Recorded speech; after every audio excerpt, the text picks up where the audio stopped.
Bertemu lagi dengan saya dalam pelajaran bahasa Indonesia. Video ini saya buat karena banyak sekali pelajar, mahasiswa kesulitan menjawab soal bahasa Indonesia. Mereka mengeluh karena teks soal bahasa Indonesia terlalu panjang hingga sulit dicerna. Dalam ujian yang mereka peroleh, nilainya lebih rendah. Untuk mengatasi hal tersebut, kami berikan 15 trik menjawab soal bahasa Indonesia. Setelah ini, tidak ada lagi yang mengatakan, ujian bahasa Indonesia sakit kepala, pusing, karena kami telah memberikan solusinya. Trik yang pertama, baca terlebih dahulu pertanyaan, pilih jawaban A sampai E, kemudian baca teks yang ada. Fungsinya agar tidak terjebak dengan pertanyaan yang singkat dari pernyataan atau teks yang panjang. Seperti pernyataan di bawah ini, tertulis 4 paragraf. Seandainya terlebih dahulu kita baca adalah teks atau pernyataan, maka akan membuang waktu kita terlalu lama dalam satu soal. Sementara yang ditanyakan adalah gagasan utama pada paragraf ketiga adalah yang tanda merah ditanyakan, sementara kita harus membaca tanda yang bertulis hitam 3 paragraf. Jadi sekali lagi, bacalah terlebih dahulu pertanyaan, kemudian baca teks yang ada. Berikut trik yang kedua. Jawablah pertanyaan yang benar-benar kamu pahami. Jangan terfokus pada satu pertanyaan yang kurang dipahami sehingga banyak mengeluarkan energi.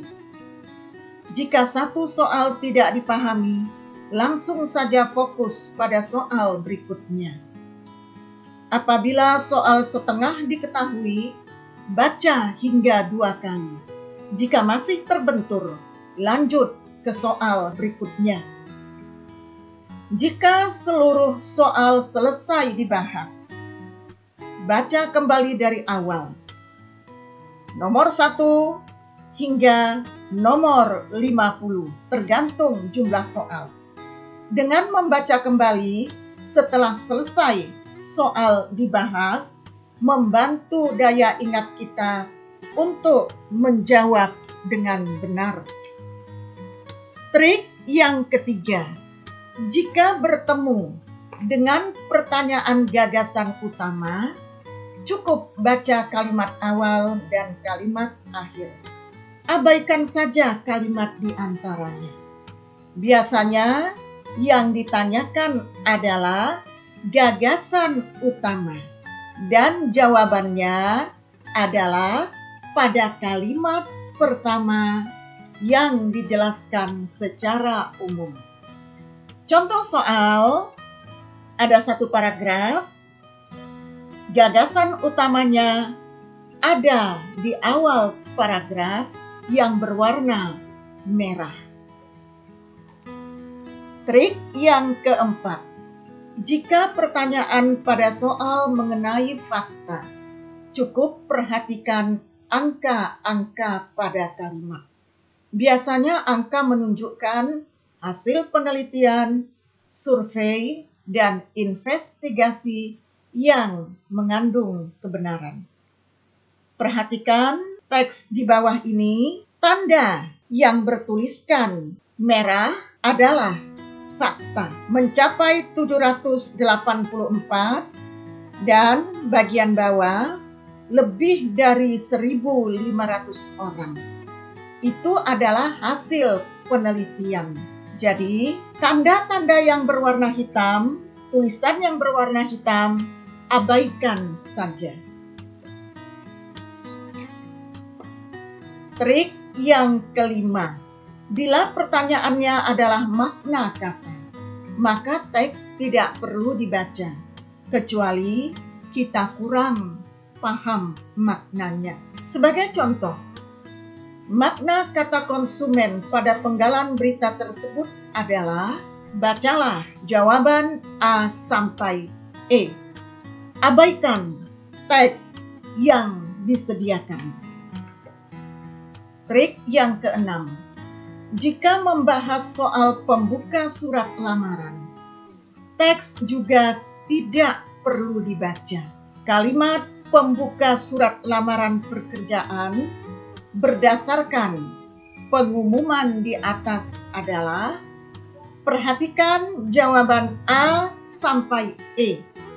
Secara umum, jawaban yang benar adalah kata berdasarkan. Jadi kita tidak perlu membaca sampai akhir kalimat. Karena akhir kalimat itu tidak pernah lari dari teks yang ada. Baca saja awal kata. Berdasarkan, menanggapi, menindaklanjuti sehubungan dengan surat ini.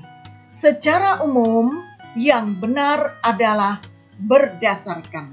Jadi kamu cukup baca awal kata berdasarkan. Setelah kamu peroleh jawabannya, tidak usah baca kalimat-kalimat yang lain.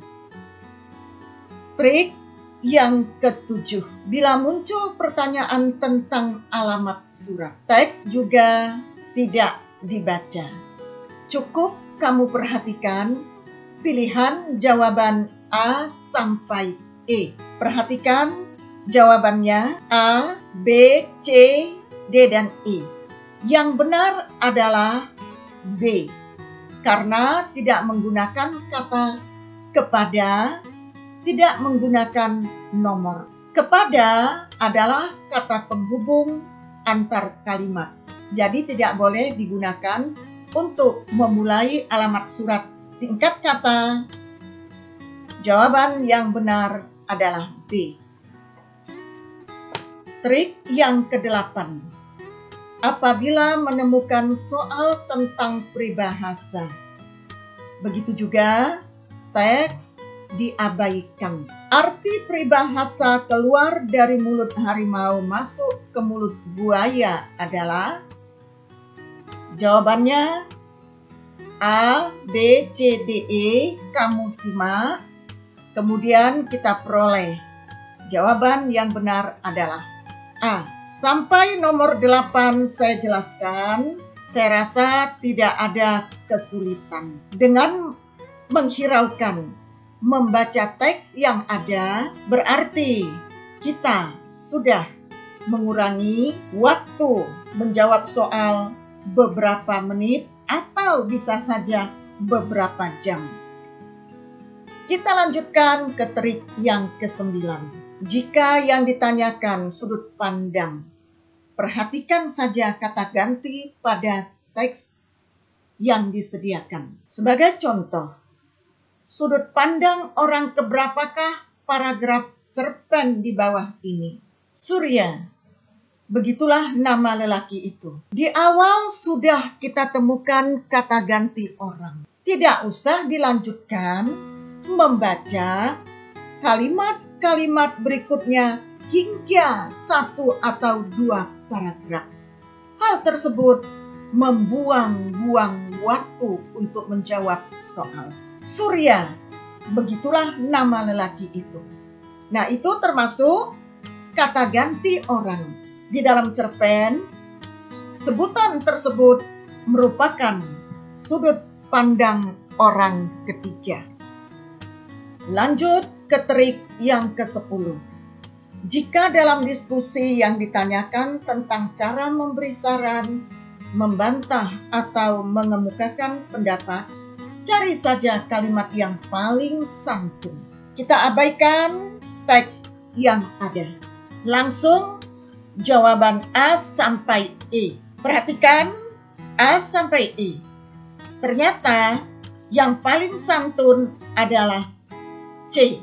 Maaf, kami dari kelompok 2 kurang sependapat dengan jawaban saudara. Kenapa bukan A? Di situ ada kata oke, terlalu pasaran. Pada B, bolehlah lain waktu diperbaiki supaya mantap. Nah, kalimat tersebut juga kurang baik, mengandung nilai yang negatif.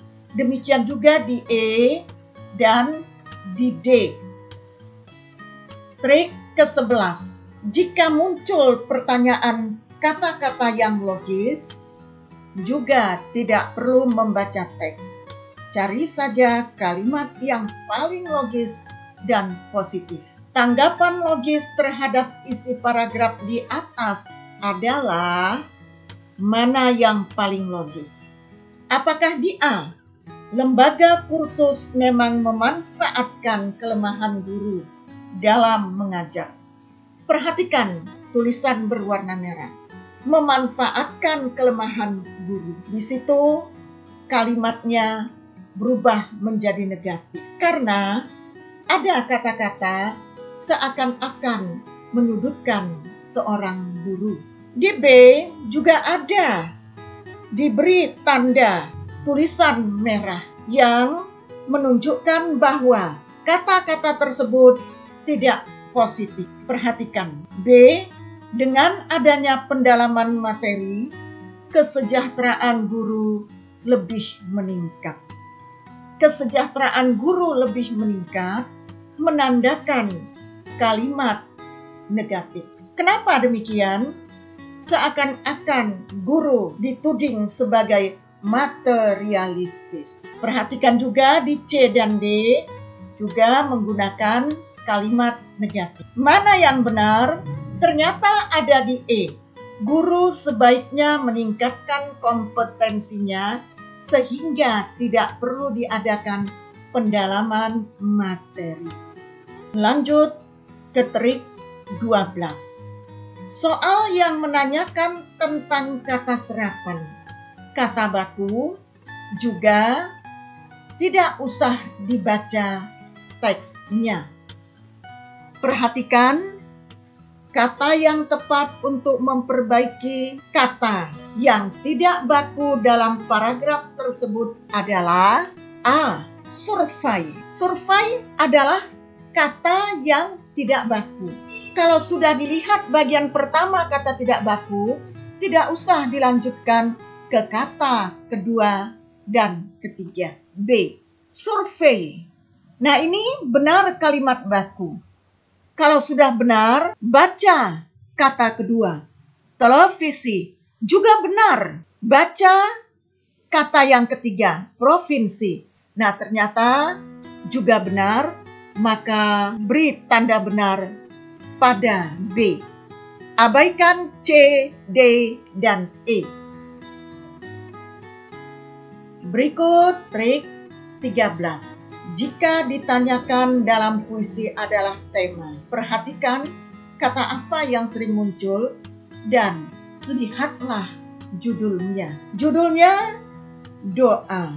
Kemudian kalau kita perhatikan kata-kata yang banyak muncul di situ adalah Tuhanku, mu, kau, sampai beberapa kali. Maka bisa kita tarik kesimpulan yang benar adalah temanya religius. Selanjutnya trik yang ke-14. Apabila yang ditanyakan keunggulan novel, cari juga kalimat yang logis, kalimat positif dari jawaban yang disediakan. Kita baca pertanyaannya. Kalimat yang menyatakan keunggulan untuk melengkapi teks tersebut yang tepat adalah A. Akan tetapi, terlalu banyak drama yang disajikan dalam novel ini, sehingga membuat pembaca bosan dengan alur cerita yang disajikan. Yang diberi tanda merah, terlalu banyak drama, pembaca bosan. Itu adalah kelemahan dari sebuah novel. Kemudian B juga bukan keunggulan. Ada kata-kata ketidakmungkinan. C, novel yang disajikan dengan bahasa yang luas ini mampu mampu menyihir pembaca seakan ikut merasakan kebanggaan dan kesedihan para tokohnya. Jadi yang benar adalah C. Mampu menyihir, ikut merasakan kesedihan para tokoh-tokohnya. Sehingga kita di situ merasa menyatu dengan novel yang ada. Kemudian pada D dan E juga merupakan kata-kata yang negatif, menunjukkan kelemahan dari sebuah tulisan. Masuk kita pada trik ke-15. Untuk soal penutup surat lamaran, teks diabaikan saja. Pertanyaannya, kalimat yang tepat untuk memperbaiki penutup surat lamaran adalah, perhatikan saja kata mengucapkan. Jadi jawabannya bukan ucapkan, tapi mengucapkan. Dalam jawaban ini, C dan D menggunakan kata mengucapkan. Yang C atas perhatian Bapak, D atas perhatiannya. Nya juga menunjukkan kata yang salah. Nya itu siapa? Bisa Bapak, bisa adik, bisa mereka. Sedangkan pada C, atas perhatian Bapak. Sudah jelas Bapak yang ditujukan. Dia adalah pemilik perusahaan tempat kita mengajukan lamaran. Jadi jawaban yang benar C, atas perhatian Bapak, saya mengucapkan terima kasih. Demikianlah sekilas 15 trik menjawab soal bahasa Indonesia. Kamu bisa menggunakannya pada saat ujian. Mudah-mudahan trik menjawab soal bahasa Indonesia ini bermanfaat bagi pelajar, mahasiswa maupun masyarakat umum. Jika bermanfaat, jangan lupa di-share ya. Sampai jumpa.